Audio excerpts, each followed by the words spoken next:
दोस्तों ये है बिहार का सुपौल जिला, जो बिहार के कुल 38 जिलों में से एक बड़ा ही अनोखा जिला है। इस जिले के मध्य से कोसी नदी बहती है, जो न केवल इस क्षेत्र में बल्कि पूरे बिहार में शोक के रूप में जानी जाती है। वैदिक काल से ही सुपौल जिला मिथिलांचल का हिस्सा रहा है तथा हिंदू पौराणिक कथाओं में इस क्षेत्र को मत्स्य क्षेत्र भी कहा जाता है। यहाँ की मिट्टी मुख्य रूप से रेतीली है, कुछ जगहों पर ये एसिडिक है तो कहीं ये मूल रूप से प्राकृतिक भी है। सुपौल जिले का कुल क्षेत्रफल लगभग 2420 वर्ग किलोमीटर है और ये कोशी प्रमंडल के अंतर्गत आता है। इस जिले का आधिकारिक गठन 14 मार्च 1991 को हुआ था। ये जिला बिहार के कई मुख्य डिस्ट्रिक्ट से अपनी सीमाएं साझा करता है, जिसके पश्चिम में मधुबनी जिला, पूर्व में अररिया जिला, दक्षिण में माधेपुरा जिला और इसके उत्तर में हमारे भारत का पड़ोसी देश नेपाल स्थित है। और दोस्तों यदि हम बात करें इस जिले के न्यूमेरिकल डाटा के बारे में तो 2011 की सेंसस के आधार पर सुपौल जिले की कुल जनसंख्या तकरीबन 22 लाख है। तो वहीं इस जिले की साक्षरता दर 57.67% है। सेक्स रेशियो की बात करें तो यहाँ प्रति 1000 पुरुषों पर 929 महिलाएं पाई जाती हैं। इस जिले की ज्यादातर आबादी हिंदू है, जो पूरी आबादी का लगभग 81% है।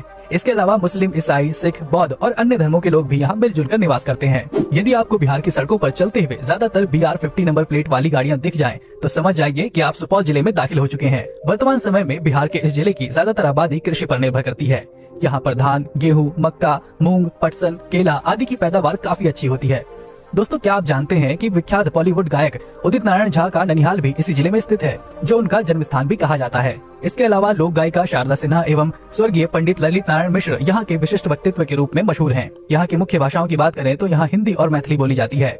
वैसे सुपौल का इतिहास भी बड़ा ही गौरवशाली रहा है। छोटे छोटे राजाओं के दौर में सुपौल जिले में गणपत सिंह, नरपत सिंह, सुरपत सिंह और भूपेंद्र सिंह नारायण जैसे कई राजाओं की अपनी गढ़ी भी हुआ करती थी। राजाओं के दौर में उनके रियासत के अवशेष अब भी यहाँ मौजूद हैं।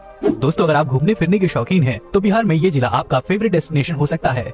यहाँ से लगभग 40 किलोमीटर की दूरी पर सुखपुर में तिलेश्वर नाथ महादेव का मंदिर स्थित है, जहाँ लोग दूर दूर से यहाँ दर्शन करने के लिए आते हैं। इस मंदिर की खास बात यह है कि यहाँ पर शिवलिंग स्वयंभू है। इसके अलावा माँ काली का मंदिर बायसी गांव में स्थित है, जिसकी काफी मान्यता है और ऐसा कहा जाता है कि इस मंदिर में जो इच्छा रखकर पूजा करते हैं, उनकी मनोकामना जरूर पूरी होती है।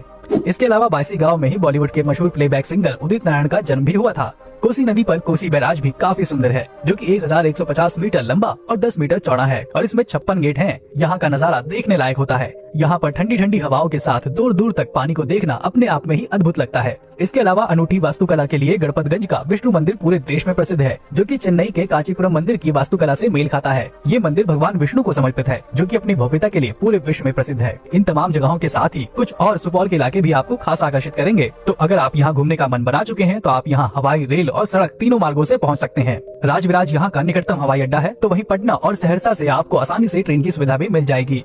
ये जिला राज्य और देश के प्रमुख नगरों की सड़कों से अच्छे से जुड़ा हुआ है, तो आपको यहाँ पहुँचने में कोई परेशानी नहीं होगी।